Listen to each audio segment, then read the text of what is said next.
ఆంధ్రప్రదేశ్లో కూటమి ప్రభుత్వం కొలువుదీరి నారా చంద్రబాబు నాయుడు గారు ముఖ్యమంత్రిగా ప్రమాణ స్వీకారం చేసిన తర్వాత ఆంధ్రప్రదేశ్ రాష్ట్రం అన్ని రంగాలలో అభివృద్ధి బాటలో దూసుకు వెళ్తూ ఉంది. ఎన్నో కార్పొరేట్ సంస్థలు ఆంధ్రప్రదేశ్లో పెట్టుబడులు పెట్టేందుకు పెద్ద ఎత్తున క్యూ కడుతూ ఉన్నాయి. కొన్ని కార్పొరేట్ కంపెనీలు ఇప్పటికే ఆంధ్రప్రదేశ్లో పెట్టుబడులు పెట్టాయి. మరికొన్ని కంపెనీలు కూడా ఆంధ్రప్రదేశ్ ప్రభుత్వంతో ఎంఓయూలు కుదుర్చుకున్నాయి. అయితే మొన్న విశాఖ కేంద్రంగా జరిగినటువంటి భాగస్వామ్య సదస్సు ద్వారా మొత్తంగా 13 లక్షల కోట్లకు పైగా ఇప్పుడు ఆంధ్రప్రదేశ్ రాష్ట్రానికైతే పెట్టుబడులు అయితే వస్తూ ఉన్నాయి. ఇందులో భాగంగానే ప్రముఖ పారిశ్రామికవేత్త అయినటువంటి గౌతమ్ అదానీ ఈరోజు ఆంధ్రప్రదేశ్ ముఖ్యమంత్రి వర్యులు నారా చంద్రబాబు నాయుడు గారితో ఆయన భేటీ అయ్యారు. ఆ భేటీకి కారణం ఏంటి, ఆయన ఆంధ్రప్రదేశ్లో భారీగా పెట్టుబడులు పెట్టబోతున్నారు అనేటువంటి వార్తలు వస్తున్న క్రమంలో దీని మీద మనం పూర్తి స్థాయిలో విశ్లేషణ చేసుకుందాం. ప్రస్తుతం మనతో పాటు ఉన్నారు ప్రముఖ రాజకీయ విశ్లేషకులు, ప్రముఖ సీనియర్ జర్నలిస్ట్ దుర్గావట్లమణి గారు. వారితో మాట్లాడదాం. మేడం నమస్తే అండి. నారా చంద్రబాబు నాయుడు గారితో గౌతమ్ అదానీ ఈరోజు భేటీ అయ్యారు. ఆ భేటీకి కారణం ఏంటి, ఆయన నిజంగా భారీగా ఆంధ్రప్రదేశ్లో పెట్టుబడులు పెట్టబోతున్నారా అంటే ఏం చెప్తారు? మీరు చెప్పినట్టుగా అదానీ గ్రూప్ చైర్మన్ గౌతమ్ అదానీతో చంద్రబాబు నాయుడు గారు సమావేశం అవ్వడం జరిగిందండి. వారితో పాటు లోకేష్ కూడా పాల్గొన్నారు, అంటే ఐటీ మినిస్టర్ కాబట్టి. అయితే ఇవాళ చూసుకుంటే విశాఖపట్నంలో మనకు తెలుసు గూగుల్ ఏ డేటా సెంటర్ వస్తుంది, ఇంకా చాలా డేటా సెంటర్స్ వస్తున్నాయి, రిలయన్స్ వస్తున్నారు, సిఫీ వస్తుంది, ఇలా చెప్పుకుంటూ వెళ్తే చాలా ఉన్నాయి. అదేవిధంగా ఐటీ కంపెనీలు మీకు ఈ త్వరలో మీకు తెలుసు కాగ్నిజెంట్తో పాటు టీసీఎస్ వస్తుంది, విప్రో వస్తుంది, మైక్రోసాఫ్ట్ వస్తుంది, గూగుల్ ఆల్రెడీ ఉంది. ఇట్లా చెప్పుకుంటూ వెళ్తే మనకి చాలా ఉన్నాయి అన్నమాట. సో ఈ సాఫ్ట్వేర్ కంపెనీలన్నీ వస్తాయి. అయితే నిన్న వీళ్ళు సమావేశం అవడానికి కారణం ఏంటంటే మౌలిక సదుపాయాల కల్పన గురించి వీళ్ళు మాట్లాడుకోవటం జరిగింది మెయిన్గా. అంటే దాని మీద డిస్కస్ చేశారు. ఇప్పుడు మీరు ఒక కంపెనీ వస్తుంది అంటే వాళ్ళకి కనీస సదుపాయాలు కల్పించాలి కదా, మౌలికంగా ఏమేమి ఇవ్వాలో. సో ఇవాళ అదానీ గ్రూప్ చాలా పెద్ద కంపెనీ ఒకటిను, వాళ్ళు అన్నింటికీ కూడా అండగా ఉంటారు కాబట్టి వాళ్ళు రాష్ట్రానికి కూడా హామీ ఇచ్చారు కాబట్టి చంద్రబాబు నాయుడు గారు వాళ్ళతో కలవటం జరిగింది. అయితే ఇవాళ అదానీ గ్రూపే కాదండి, ఇంకా చాలా మనకి గూగుల్ డేటా సెంటర్ వస్తుంది అంటేనే వరుసగా అందరూ క్యూ కడుతున్నారు వైజాగ్కి. ఇవాళ ఎన్నో ప్రభుత్వ ప్రైవేట్ రంగ సంస్థలు అయితే ఆంధ్రప్రదేశ్లో పెట్టుబడులు పెట్టేందుకు ముందుకు వస్తున్నాయి. కరెక్ట్. చాలా మంది ఇంట్రెస్ట్ చూపిస్తున్నారు. మన అమరావతి ఆర్థిక హబ్ అయిపోయింది, అన్ని బ్యాంకులు వచ్చేసాయి, 15 బ్యాంకులు, 2 ఇన్సూరెన్స్ కంపెనీలు వచ్చాయి. అంటే దలాల్ స్ట్రీట్ ఇవాళ బాంబే తర్వాత మళ్ళీ మనకి అమరావతిలోనే కనిపిస్తోంది. జరుగుతున్నాయి. సో దేనికదే ఎక్కడికక్కడ ఇవన్నీ జరుగుతున్నప్పుడు వీళ్ళకి చాలా పని ఉంటుంది. అదానీ గ్రూప్కి ఓ పక్క అమరావతిలో ఉంటుంది పని, ఓ పక్క ఇక్కడ ఉంటుంది. అంటే మొత్తం ఆంధ్రప్రదేశ్లో ఎక్కడ చూసినా వాళ్ళు వర్క్ చేసే అవకాశం దొరుకుతుంది. దానివల్ల చాలామందికి ఉద్యోగ అవకాశాలు వస్తాయి. అంటే ఉద్యోగ కల్పన అనేది ఇప్పుడు 20 లక్షల ఉద్యోగాలు ఎప్పుడైతే అన్నారో ఆల్రెడీ 13 లక్షల కోట్ల పెట్టుబడులు వచ్చాయి మనకి కదా. సో దేనికదే ఎక్కడికక్కడ పెట్టుబడులు వస్తున్నాయండి. తర్వాత దానికి తగ్గట్టుగా వాళ్ళకి ఉద్యోగ అవకాశాలు కల్పిస్తామని వాళ్ళు హామీ ఇస్తున్నారు.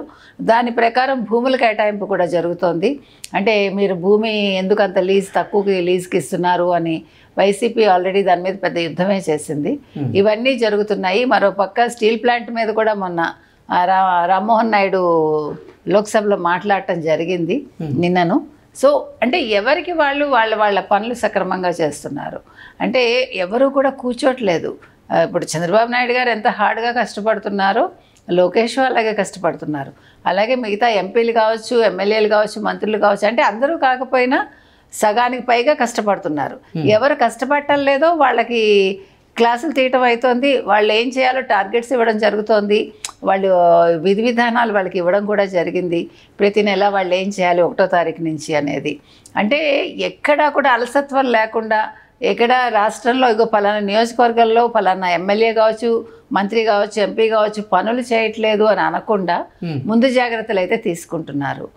సో ఇది నిన్న జరిగిందండి. ఇది కాకుండా నిన్న దివ్యాంగులకి సంబంధించి జరిగిన సమావేశంలో కూడా నిన్న చంద్రబాబు నాయుడు గారు పాల్గొనడం జరిగింది. నిన్న అంతర్జాతీయ దివ్యాంగుల దినోత్సవం కాబట్టి ఆ సందర్భంగా ఆయన కొన్ని వరాలు అయితే వాళ్ళకి ఇచ్చారు.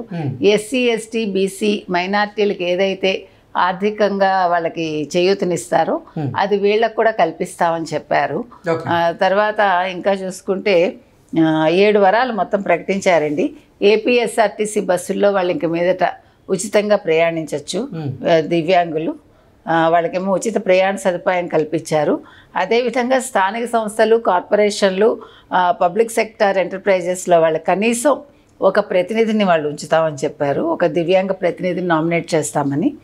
తర్వాత ఆర్థిక సబ్సిడీ పథకాన్ని ఇందాక మనం చెప్పుకున్నది ఎస్సీ, ఎస్టీ, బీసీ, మైనార్టీలకు ఇచ్చినట్టుగానే దివ్యాంగులకు కూడా ఇస్తామన్నారు.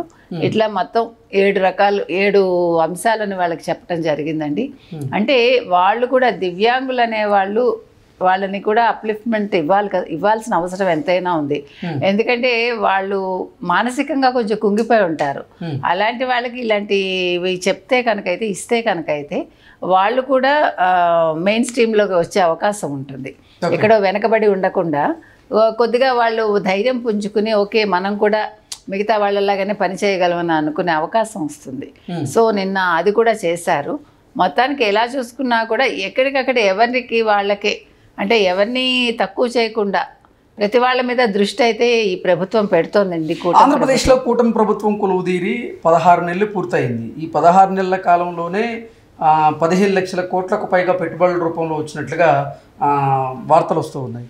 ఏంటి నిజంగా పెట్టుబడులు భారీగా వస్తూ ఉన్నాయి, అలాగే ఆ పెట్టుబడుల ద్వారా ఉద్యోగ ఉపాధి అవకాశాలు కూడా వస్తూ ఉన్నాయి. మొత్తంగా ఎన్నికల హామీల్లో భాగంగా కూటమి ఇచ్చినటువంటి హామీ ఏదైతే ఉందో ఈ 5 సంవత్సరాల్లో 20 లక్షల ఉద్యోగ కల్పన దిశగా మేము అడుగులే వస్తామన్నారు.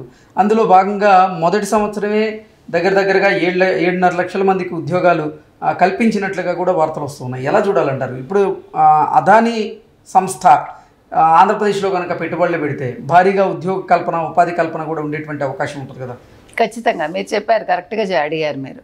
ఇప్పుడు వాళ్ళు చెప్పి 18 నెలలు కాకుండానే వాళ్ళు 7.5 లక్షల ఉద్యోగాలు ఇచ్చారు అంటే ప్రకటించారు. తర్వాత మీరు అన్నట్టు 13 లక్షల పైసలు అంటే ఇంచుమించు 15 లక్షల దాకా పెట్టుబడులు వచ్చాయి. సో ఎంఓయూలు కుదురుతున్నాయి. ఎక్కడికక్కడ మన సిఐఏ సదస్సు జరిగింది, ఎక్కడెక్కడ వాళ్ళు వచ్చారు. మొత్తం మన అమరావతిలోనే సిఇఓలు అందరూ అక్కడ కొలువు తీరారు. మీరు చూసారు, బ్యాంకుకి సంబంధించి చైర్మన్స్ అందరూ అక్కడే ఉన్నారు. మొత్తం ఆ రోజు కోర్ అంతా అక్కడే ఉంది. చెప్పాలంటే మొత్తం బ్యాంకింగ్ ఇండస్ట్రీ అంతా అక్కడికి వచ్చింది. అంటే ఒక చంద్రబాబు నాయుడిని చూసి ఈరోజు వస్తున్నారు. ఆంధ్రప్రదేశ్ అసలు ఒక 5 ఏళ్ళు వెనకబడిపోతే ఈరోజు 18 నెలల్లో ఈ స్టేజ్కి తీసుకురావడం అనేది చిన్న విషయం కాదు. మీకు అర్థమై ఉంటుంది అది. ఎందుకంటే ఆంధ్రప్రదేశ్ని నమ్మి ఏ రకంగా వస్తారు అనే ప్రశ్నలో వాళ్ళు నమ్మి వచ్చారు అంటే చంద్రబాబు నాయుడు గారు వాళ్ళకి ఏ రకంగా మౌలిక సదుపాయాలు కల్పన చేస్తా అన్నారు, మీకు ఎటువంటి ఇబ్బంది లేకుండా ఎలా చేస్తా అన్నారు. అందుకనే దాంట్లో భాగస్వామ్యం అవ్వడానికి అదానీ గ్రూప్ ముందుకు వచ్చింది. ఎందుకంటే మౌలిక సదుపాయాల కల్పన కరెక్ట్గానే ఉంటేనే కదండి మిగతావన్నీ కూడా జరుగుతాయి సజావుగా. అందుకని ఓ పక్క మౌలిక సదుపాయాలు, మరో పక్క ఇన్ని లక్షల కోట్ల పెట్టుబడులు, మరో పక్క ఉద్యోగ కల్పనలు ఇంకా పెరుగుతాయి. మీరు చెప్పినట్టుగా వాళ్ళు 5 ఏళ్లలో అన్నారు, కరెక్ట్గా 28 నాటికి 20 లక్షల ఉద్యోగ కల్పన అనేది ఖచ్చితంగా జరిగి తీరుతుంది. అందులో మనకి ఎటువంటి సందేహం అక్కర్లేదు. ఈలోగానే జరుగుతుందేమో మనకు తెలియదు. ఓకే అండి, థ్యాంక్ యూ సో మచ్.